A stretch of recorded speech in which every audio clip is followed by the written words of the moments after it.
Hello friends, मैं हूं आप सबकी दोस्त अर्चना सिंह। स्वागत है आप सबका अपने चैनल में ज्ञानार्जन में। मैं आपको बताने वाली हूं मनोविज्ञान का एक बहुत इम्पॉर्टेंट मनोवैज्ञानिक है जिनका नाम है थॉर्नडाइक। थॉर्नडाइक के बारे में लगभग आपको टेट, सी टेट और लगभग सभी परीक्षाओं में जिसमें मनोविज्ञान आता है आपको प्रश्न देखने को ज़रूर मिलते हैं। तो बहुत छोटे से तरीके से हम थॉर्नडाइक को थोड़ा जल्दी में समझेंगे। एक प्रश्न आपका सिद्धांत से थॉर्नडाइक के ज़रूर आता है, हर बार 1 से 2 प्रश्न लगभग देखने को मिलेगा आपको। तो थॉर्नडाइक के सिद्धांत सबसे पहले हमें मालूम है कि इनका प्रयोग इन्होंने बिल्ली पर किया था और इन्होंने 2 महत्वपूर्ण पुस्तक लिखी है, एक 1913 में, एक 1897 में। जो 1913 में लिखी उसका नाम है एजुकेशनल साइकोलॉजी। एजुकेशनल साइकोलॉजी का मतलब ये है कि थॉर्नडाइक ही एक ऐसे मनोवैज्ञानिक थे जिन्होंने मनोविज्ञान का प्रयोग सर्वप्रथम शिक्षा में किया था, इसीलिए इन्हें कहा भी जाता है शिक्षा मनोविज्ञान के जनक। और इनकी पुस्तक का नाम है एजुकेशनल साइकोलॉजी जो कि पब्लिश हुई थी 1913 में। दूसरी पुस्तक 1897 से 98 के बीच इन्होंने लिखी थी, जिसका नाम है एनिमल इंटेलिजेंस, इसको हिंदी में बोलते हैं पशु बुद्धि। इन्होंने पशुओं पर प्रयोग किया था और ये किताब लिखी थी पशु बुद्धि। इनके कुछ सिद्धांतों के कुछ अन्य नाम हैं, जैसे थॉर्नडाइक के सिद्धांत को खासकर जाना जाता है उद्दीपक अनुक्रिया का सिद्धांत कहते हैं। इसी तरह इनके सिद्धांतों के अन्य नाम हैं जो हम ट्रिक से याद करेंगे।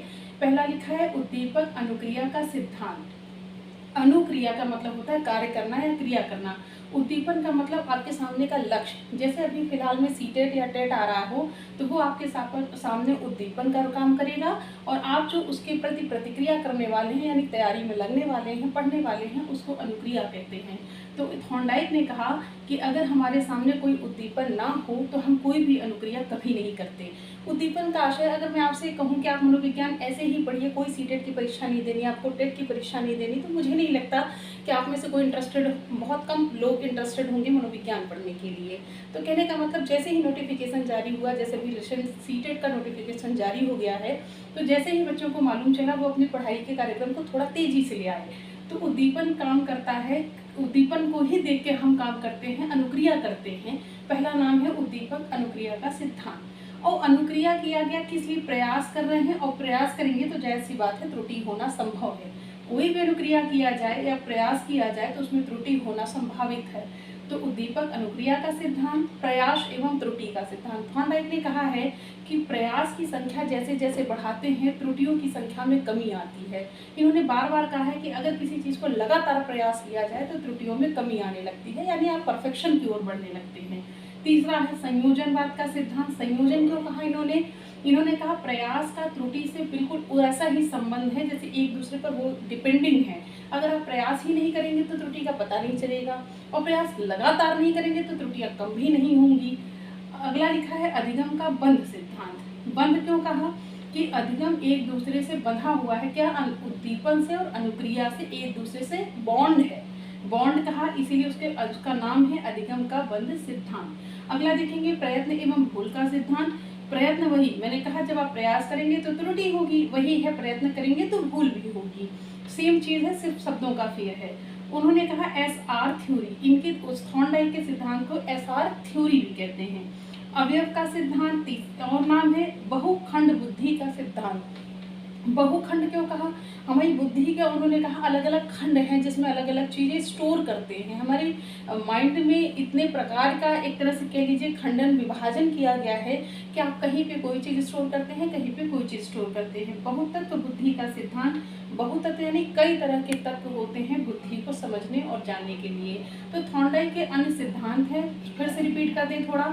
उद्दीपक अनुक्रिया का सिद्धांत, प्रयास एवं त्रुटि का सिद्धांत, संयोजनवाद का सिद्धांत, अधिगम का बंध सिद्धांत, प्रयत्न एवं भूल का सिद्धांत, SR थ्योरी मैंने कहा, अवयव का सिद्धांत, बहुखंड बुद्धि का सिद्धांत, बहुतत्व बुद्धि का सिद्धांत, और सबसे लास्ट आपने पढ़ा आवृत्ति का सिद्धांत। आवृत्ति का मतलब बार बार रिपीटेशन।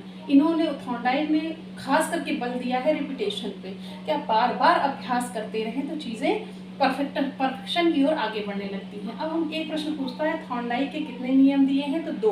उन्होंने 2 नियम दिए हैं, पहला प्रमुख नियम और दूसरा गौड़ नियम। प्रमुख नियम उनके 3 प्रकार के बताए गए हैं, जिसमें पहला है तत्परता का नियम, दूसरा प्रभाव का नियम, तीसरा अभ्यास का नियम। तत्परता का नियम ये कहता है कि अगर शिक्षक कितना भी सिखाए लेकिन सीखने वाला अगर तत्पर नहीं है तो आप उसे किसी भी तरीके से सिखा नहीं सकते। प्रभाव का नियम, पढ़ाने वाले का इम्पैक्ट आप पर कितना पड़ रहा है या आप उससे कितना प्रभावित हो रहे हैं, ये बहुत डिपेंड करता है आपकी सफलता पर। उसी को कहा उन्होंने प्रभाव का नियम। तीसरा, अभ्यास का नियम। जैसे मैं आपको कितना भी कोई चीज़ समझाती हूँ, अगर आप खुद से अभ्यास नहीं करते, प्रयास नहीं करते, तो आप चीज़ों को बॉन्ड नहीं कर पाते, सीख नहीं पाते, उससे जुड़ नहीं पाते। तो इन्होंने 3 प्रमुख नियम बताया है कि एक तो बच्चे को खुद तत्पर होना होगा, दूसरा उस पर प्रभाव अच्छा पड़े आपका, और तीसरा उसे अभ्यास करने की श्रेणी में आप हमेशा आगे की ओर रखें। दूसरा सिद्धांत मैंने कहा 5 गौड़ नियम भी इन्होंने दिए हैं। कई बार गौड़ नियम से भी प्रश्न पूछ लेता है, लेकिन ज़्यादातर आपसे इन 3 प्रमुख नियम से थॉर्नडाइक से प्रश्न बन जाता है।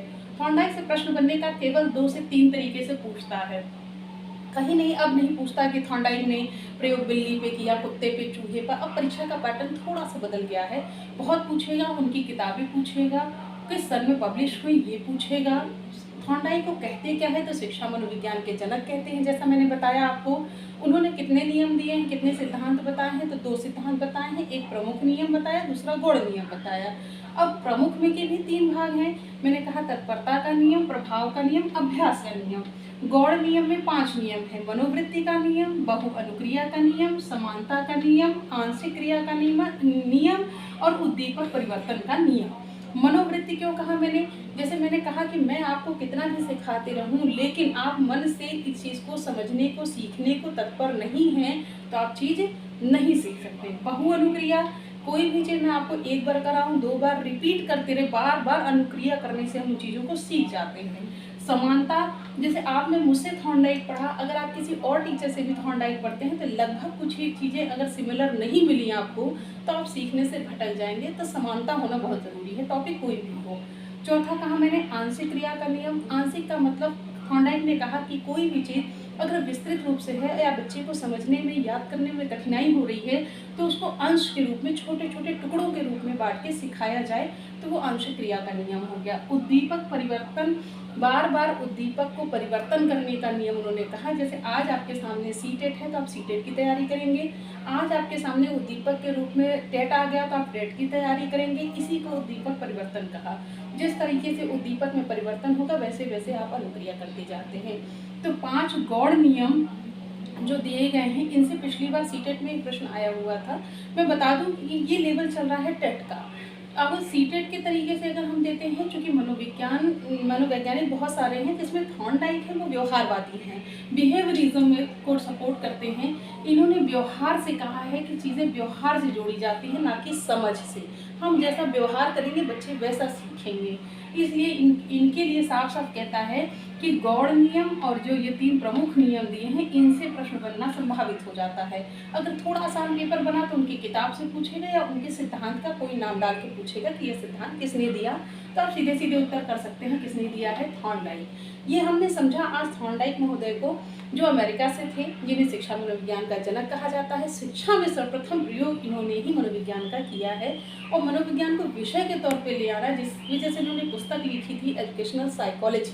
तो ये किताब इसीलिए इम्पोर्टेंट हो जाती है आपको परीक्षा की दृष्टि से, और मुझे नहीं लगता इससे ज़्यादा कुछ प्रश्न टेट में आपके थॉर्नडाइक से आता है।